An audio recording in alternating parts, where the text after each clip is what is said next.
Closing the Nagaland Assembly Polls 2023, the CEO Nagaland, V. Shashank Shekhar, along with IGP and State Police Nodal Officer Lima Sanab Jamir, informed that law and order situation all over the state was largely peaceful and polling has been successfully completed in the 2,315 polling stations. According to ECI's latest update, the overall percentage of voter turnout was 84.66%. A few cases of minor skirmishes and heated exchanges between the supporters of the rival political parties were reported in Mogokchung, Woka, Mon, Zanyopoto and Semenu. However, no major issues could develop due to timely intervention and presence of NP and CAPF. The CEO listed some major incidents that happened today, which includes the stone belting and firing incident at Akuk village in Woka, stone belting incident against security personnel in Mon under 55 AC Mongyakshu, where an ITBP Jawan and a Nagaland police personnel sustained minor injury. A firing incident at Awotsakili village under 32 AC Atoizu, where UG elements are suspected to be involved in. And the unfortunate accident near N. Longchum, where one Madhya Pradesh police CN died on the spot and 3 sustained injuries. The CEO also informed that police made seizure of rupees 1,99,350 yesterday. In the last 24 hours, 40 people were found down, taking the total to 2,900 troublemakers found down by police during the 2023 general elections to the State Legislative Assembly. This is still a very tentative figure, the voter turnout, 83.36%. But as you know, what happens is that this is based on the data given by all the returning officers, 59 of them. We have 60 constituencies, but one was uncontested. So 83.36% is still not the final figure. Some ROs, because of connectivity issues or some remote locations, if there are power issues, they will be further updating this. And the second aspect is also that, as you know, as per our election laws, 7 to 4 is the official time, but at 4 o'clock, if voters are there in the queue, they are given tokens and they are allowed to vote. So we had a rough estimate of how many polling booths such voting may continue beyond 4 p.m. So we have 171 polling stations where spread in all the districts where the number of voters is more than 1,000. So we were anticipating that there the voting will go on beyond 4 p.m. So as we compile the figures from these polling stations, as all the ROs are able to upload, this figure will certainly change. But this is just a tentative indicative figure, and this is available in the voter turnout app also, which many of you may be already using. So based on this tentative figure, just if you are interested, Pugoboto has the highest percentage of voting, 92.11. Semenu has 90.88 after that, and Mon has 90.67. I could share some basic data with all of you. Because one constituency was uncontested, we had polling stations 2291. Average number of electors per polling stations 566. We had 387 polling stations which were managed by women polling officials. PWD managed 3 polling stations. Model polling stations we had set up 42, and in 1647 polling booths webcasting, live webcasting was done. We had 7940 service voters. This is some basic data, and more than 3,000 control units, ballot units, VVPATs each were used, including the reserve, which is a standard protocol.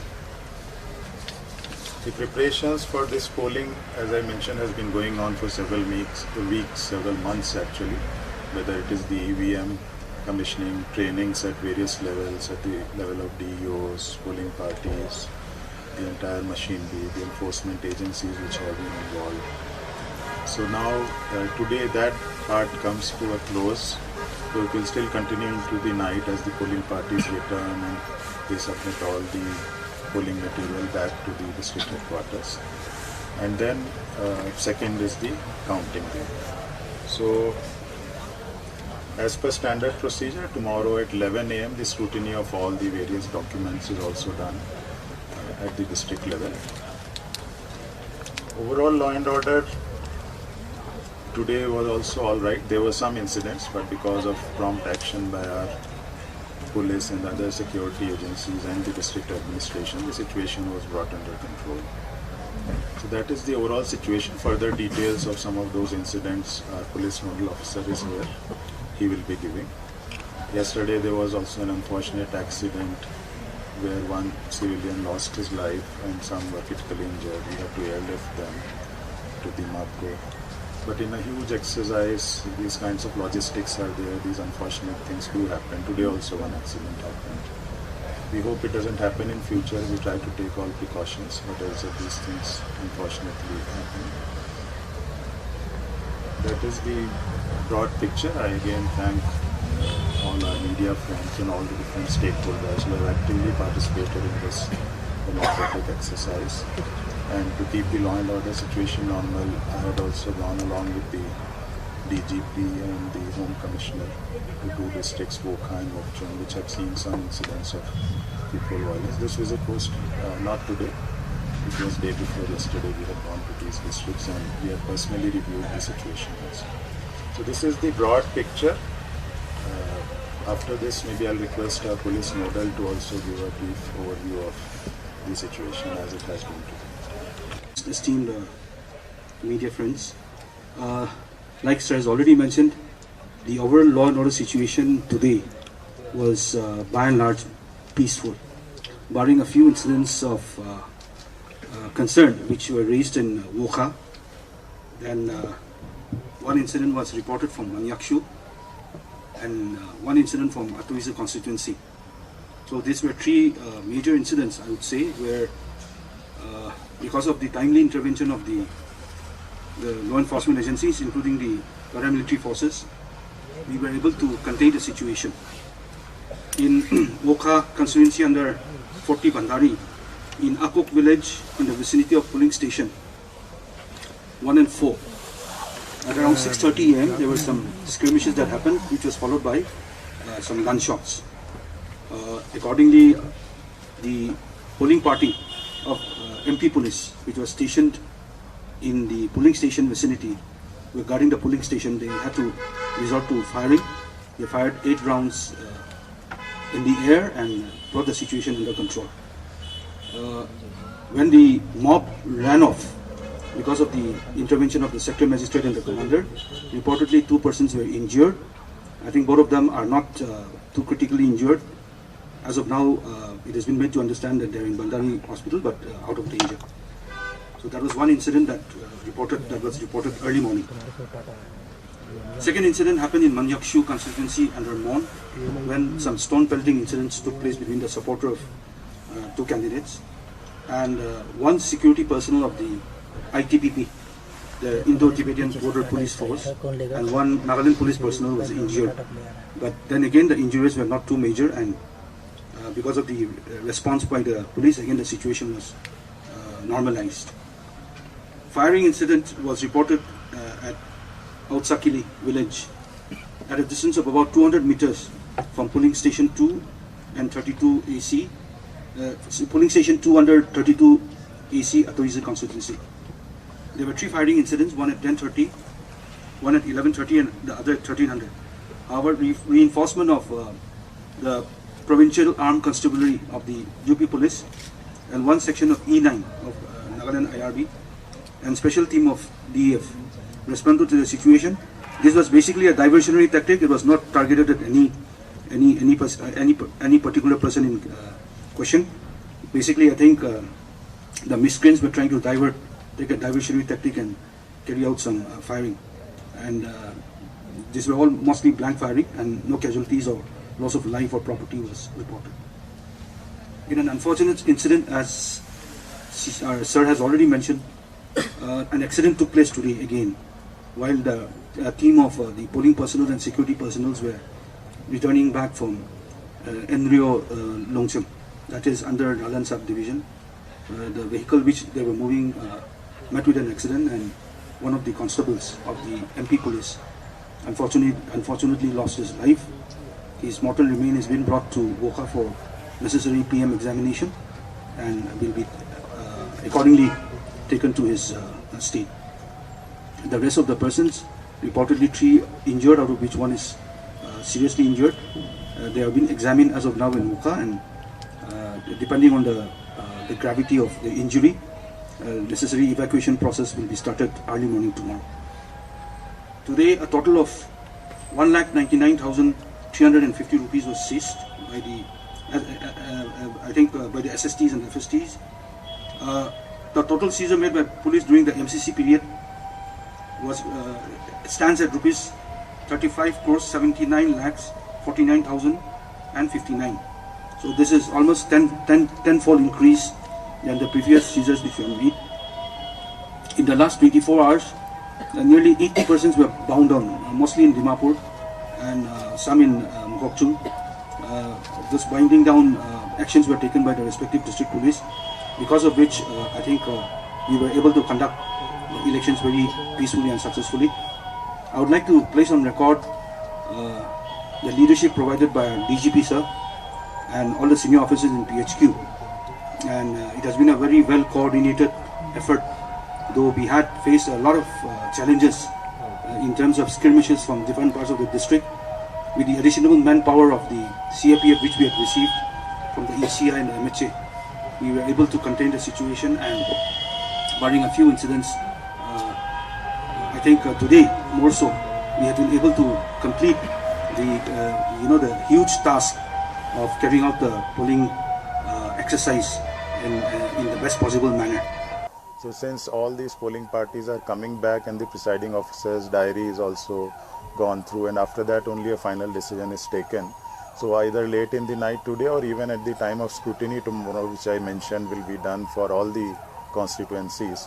So after that only we'll get to know a clear position about repoll, if at all there will be any repoll. Political party, we have referred those complaints back to the districts, and we need inputs from, as I said, the returning officer and the DEO before any final decision is taken. I had seen in the media WhatsApp group, but normally any such report, this was posted by one of our journalist colleagues only. So the standard procedure in such is whether any such input comes from our journalists or from the political parties or through our administrative machinery. The standard protocol is we refer it to the district concerned to send us a report on that. So unless we get a formal official confirmation of this, I will not be able to comment. So I won't say whether it is right or wrong. Only once the confirmation comes from our district administrative machinery, then only I would like to comment on that.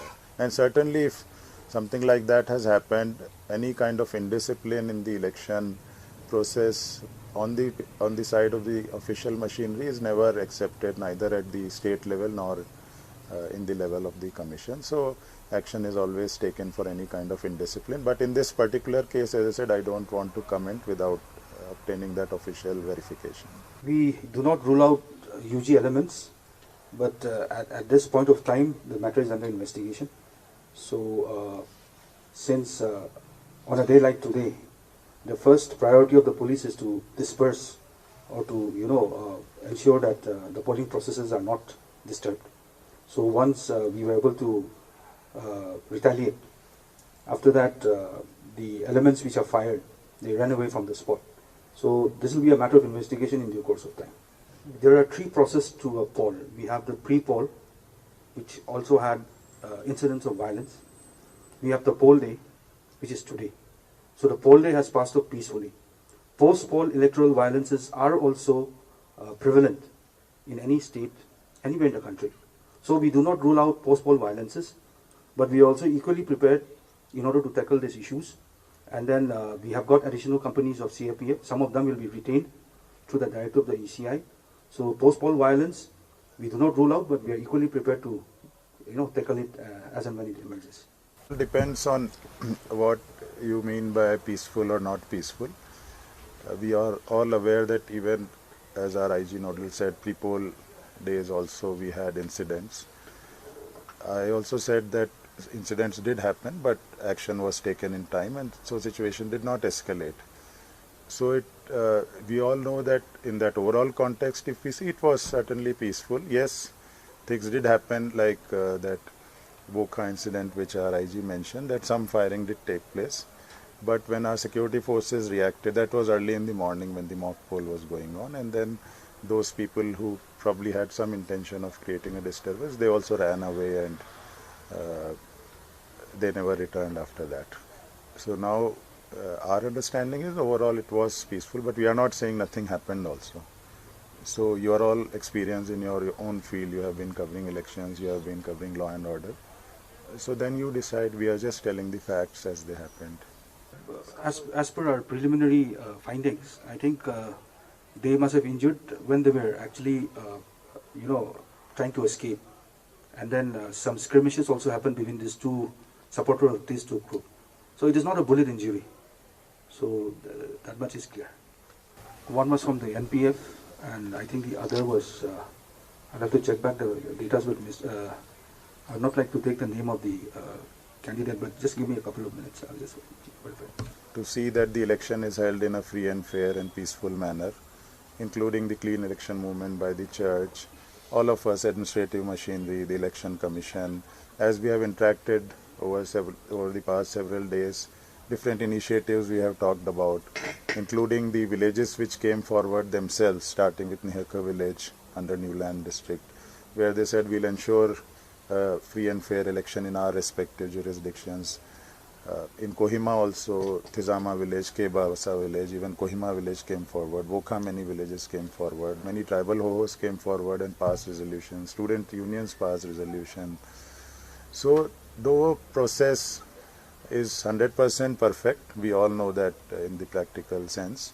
But when all stakeholders come together and try their best through our collective efforts, things go on improving election after election, year after year. So it's our collective will, and journalists are also, I have said in the past, we appreciate and we place on record the very important role all of you have played in the election process, in every, at my own personal experience also, all the government initiatives which have been taken at various levels. So if the election we feel has been peaceful, it has been our collective effort. If it has not been 100% free and fair, if that is our general perception, then also we are all collectively responsible for both the success and failure of all our efforts. So there, it is a subjective thing to say which aspect has been more important in ensuring a peaceful, whether it's the general social consciousness, the young voters who have created that desire in society, or is it the, as I said, village councils, their initiatives, or the tribal hohos which have come forward. But it's a collective effort, and all these efforts add up to improving the system. I don't have the exact figures now, but the total number of cases which has been registered, if I recollect, I think, please, you can substantiate a little later the exact data, but it has been more than 120 cases. But when you say election related, NLTP is also part of the election related cases. So the maximum cases have been NLTP, the Prohibition Act. The total seizures made was in terms of the seizure of liquor. Then secondly, of course, the narcotics, the NDPS Act. So maximum cases have come in these two, under these two sections of law, because the violations were also maximum here, and the kind of expenditure monitoring mechanism which is put in place by the ECI is very robust and substantial. So we have been able to make a lot of seizures through these FSTs and SSTs, the figures of which have been shared with all of you. As far as some of the election related violences are concerned, I think the cases, total number of cases is round about 15, and this includes the unfortunate murder case in Chungtia. The arrest of the main accused has been made today. So the details are, regarding the Chungtia, the details are awaited. Other cases are under investigation. A lot of arrests has also been made.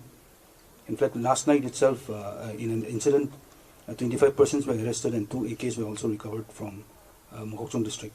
So we have been all out, and I think in a large manner we have been able to take necessary actions as and when it was warranted. Just tell the broad plan. After that, I can be supplemented by the police nodal. There is a 3-tier security for the EVM strong rooms as well as the counting centers.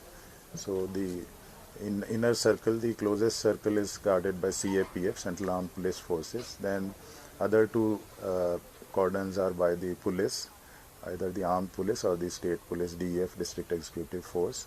In addition to that, the entire strong room is continuously 24/7 under CCTV coverage, so every activity is monitored. And then that CCTV feed is even allowed to be seen outside the immediate context of the strong room by even the political parties are allowed to watch, so that they are convinced that there is no attempt at breach of protocol as far as the security of the strong rooms is concerned. This is the very broad structure, but there are many protocols in place. Even when the EVM strong room is opened, this is videographed.